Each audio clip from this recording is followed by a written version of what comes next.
Welcome to finance technical. आपका स्वागत है आपके फाइनेंस टेक्निकल चैनल में। रिसेंटली अभी आपने सुना होगा that RBI has launch first digital rupee और डिजिटल करेंसी ऑन 1 दिसंबर 2022, जो कि आरबीआई का एक पायलट प्रोजेक्ट है, अभी कुछ ही सिटीज में लॉन्च हुआ है।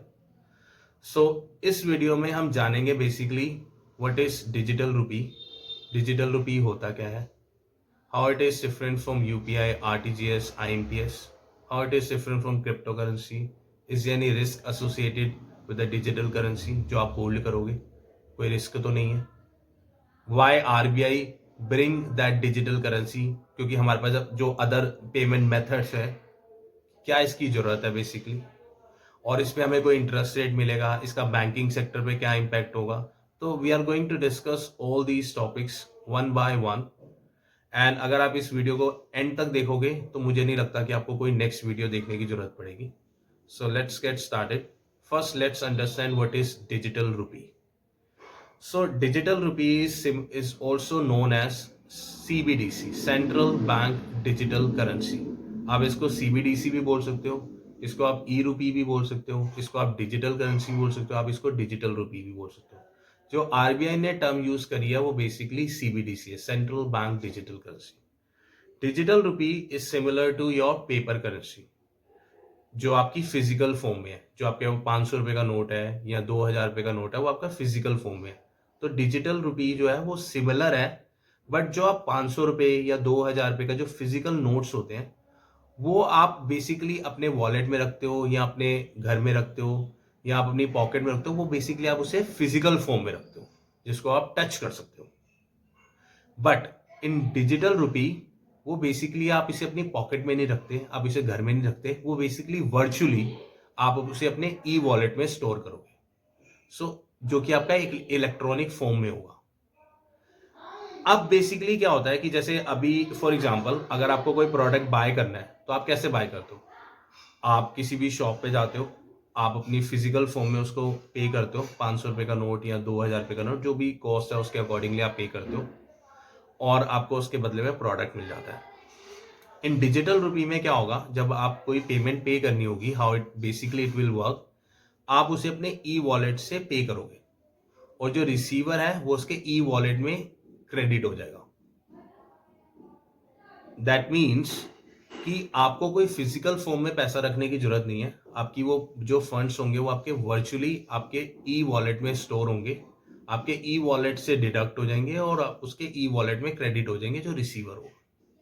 तो अब आपके मन में ये भी क्वेश्चन होगा कि जो यूपीआई है, आरटीजीएस है या आईएमपीएस, उसमें भी ऐसे ही होता है कि हम पे करते हैं और इलेक्ट्रॉनिक फॉर्म में होता है और वो उसके अकाउंट में क्रेडिट हो जाता है। I tell you the difference between digital rupee and UPI, RTGS या आईएमपीएस जो हम यूज करते हैं। जो डिजिटल रुपी होता है ना, बेसिकली वो आप उसे ई वॉलेट से पे करते हो, so the money will get deducted from your e wallet. But जो आप यूपीआई या आरटीजीएस या आईएमपीएस के थ्रू पे करते हो, जब भी आप यूपीआई के थ्रू पे करोगे तो उस सिनेरियो में क्या होता है कि आपका जो यूपीआई होता है वो आपके बैंक अकाउंट से लिंक होता है। तो जब भी आप पे करोगे तो वो पैसा आपके यूपीआई से डिडक्ट नहीं होता। यूपीआई बेसिकली आपका मीडियम है, वो पैसा डिडक्ट होता है आपके बैंक अकाउंट से। अगर आपका एचडीएफसी बैंक अकाउंट में है या आपका आईसीआईसी में है तो आपके बैंक अकाउंट से डिडक्ट होता है, और जो रिसीवर होता है उसके वो भी उसके बैंक अकाउंट में ही उसको रिसीव होता है। बट इन डिजिटल रुपी वो पैसा आपके बैंक अकाउंट से लिंक नहीं, आपके बैंक अकाउंट से डिडक्ट नहीं होगा, वो बेसिकली आपके ई वॉलेट से डिडक्ट होगा। सो इन यूपीआई, आरटीजीएस, आईएमपीएस, इसमें आपका बैंक बहुत बड़ा रोल प्ले आउट करता है। बट इन डिजिटल रुपी इसमें बैंकिंग का कोई रोल ही नहीं है। बैंक अकाउंट की आपको जरूरत ही नहीं है। आपको पे करना है, आपने ई वॉलेट से गए, आपने पैसा ट्रांसफर करा और जो रिसीवर है उसको भी बैंक अकाउंट की जरूरत नहीं है। वो भी क्या करेगा, उसको भी ई वॉलेट में उसके पैसा रिसीव हो जाएगा। तो अब आपके मन में ये भी क्वेश्चन होगा कि ये तो फिर क्रिप्टो करेंसी जैसा हो गया, उसमें भी ऐसे ही करते हैं, उसको पे करते हैं। अल्टरली जो क्रिप्टो करेंसी है वो बेसिकली आपका डिसेंट्रलाइज है। डिसेंट्रलाइज मीन्स कि उसको कोई ओन नहीं करता, कोई ओनर नहीं है, उसको कुछ प्राइवेट प्लेयर्स माइन करते हैं। बट जो डिजिटल रुपी होता है ना, वो बेसिकली आपको आरबीआई जो है वो उसका ओनर होगा, आरबीआई इसको ओन करेगा। और जो आपका क्रिप्टो करेंसी है वो लीगल टेंडर नहीं है। दैट मीन्स कि आरबीआई इसकी कोई गारंटी नहीं लेता। जैसे कि आपके पास 500 रुपए या 2000 रुपए का जो नोट होता है, उसमें लिखा होता है आई प्रॉमिस टू पे 500 रुपीज और 200 rupees to that person, that means कि आरबीआई इसकी गारंटी लेता है. But in crypto currency RBI is not taking any guarantee, but in digital rupee RBI will take the guarantee. That means कि जो आपका, that's why I said digital rupee is similar to paper money. जैसे paper money में RBI guarantee लेता है, ऐसे digital rupee में भी आरबीआई उसकी गारंटी लेगा. अब the next question that comes into your mind कि इसमें आपको कोई बैंक इंटरेस्ट मिलेगा या नहीं मिलेगा. I tell you, as I said before कि ये रिप्लेसमेंट आपकी कैश मनी का. तो आपके पास जो कैश मनी होती है उसमें आपको कोई इंटरेस्ट मिलता है? No. The answer is no. So in a same way जो आप डिजिटल करेंसी होल्ड करोगे उसमें आपको कोई इंटरेस्ट रेट नहीं मिलेगा, क्योंकि it's a replacement of your cash money, not of your bank account money. आपका जो बैंक में पैसा होता है उसमें आपको इंटरेस्ट मिलता है, बट आपको कैश में नहीं मिलता.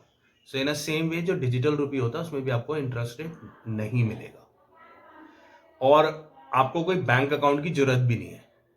आपने ई वॉलेट से गए, आपने ई वॉलेट से पे कर दिया और रिसीवर जो है उसको ई वॉलेट में रिसीव हो जाएगा. हाँ, अगर आपको कुछ पैसा लोड करना है उसके अंदर तो आप अपना बैंक अकाउंट लिंक कर सकते हो, और जिसके थ्रू आप उसे अपने पैसे को लोड कर सकते हो.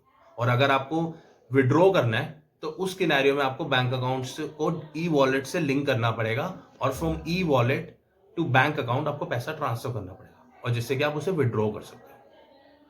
सो अब आपको ये भी क्वेश्चन होगा कि इसके पीछे टेक्नोलॉजी क्या है, ये क्या बेसिकली यूज हो रही है टेक्नोलॉजी. सो टेक्नोलॉजी जो यूज कर रहे हैं, जो क्रिप्टो करेंसी में आप यूज करते हैं blockchain, same technology we are going to use in that digital rupee also. इसमें ब्लॉकचेन की ही टेक्नोलॉजी यूज है. अगर आपको ब्लॉकचेन के बारे में नहीं पता और आप इसके बारे में जानना चाहते हो तो मैं आपको यही बोलूंगा कि आप एक कमेंट में लिख दो to make a video on blockchain, और इस चैनल को सब्सक्राइब कर दो, जिससे कि क्या होगा कि जैसे मैं आपकी कमेंट देखूंगा, आई विल मेक श्योर कि I will make a video on blockchain. मैं वीडियो बना दूंगा, और आपने चैनल सब्सक्राइब करा होगा तो आपको नोटिफिकेशन आ जाएगा, तो आप ब्लॉकचेन के बारे में भी आप पूरा डिटेल में समझ पाओगे. और द मोस्ट इंपॉर्टेंट क्वेश्चन की जो आरबीआई है वो इस डिजिटल रुपी को लेकर क्यों आया? Is there any need for it? Why there is a need for it? I tell you. देखिए क्या होता है, जब एक पेपर मनी होती है, जब उसको प्रिंट किया जाता है तो उसमें एक कॉस्ट एसोसिएट होती है, क्योंकि उसमें कुछ एक्सपेंस लगते हैं. बट जो डिजिटल रुपी होता है उसमें जो कॉस्ट लगेगी ना, एज कंपेयर टू जो पेपर करेंसी को जो प्रिंट करने में कॉस्ट लगती है, वो बहुत कई हद तक रिड्यूस हो जाती है. सो द फर्स्ट थिंग कि कॉस्ट बहुत सेव हो जाएगी. द सेकेंड थिंग कि जब डीमोनेटाइजेशन हुआ था at that point of time, एक र्यूमर फैली थी कि जो 2000 रुपए का नोट है उसमें एक चिप लगी है, जिससे कि आरबीआई उसको ट्रैक कर सकता है कि ये पैसा कहाँ से कहाँ जा रहा है. वो तो बेसिकली र्यूमर थी, but in digital rupee RBI can track कि कहाँ से आप किसको पे कर रहे हो, जिस पर्पस के लिए पे कर रहे हो वो उस पर्पस के लिए जा रहा है या नहीं जा रहा. तो आरबीआई कैन ट्रैक कि how it is moving from one place to another place. Alright, so that's all from my side.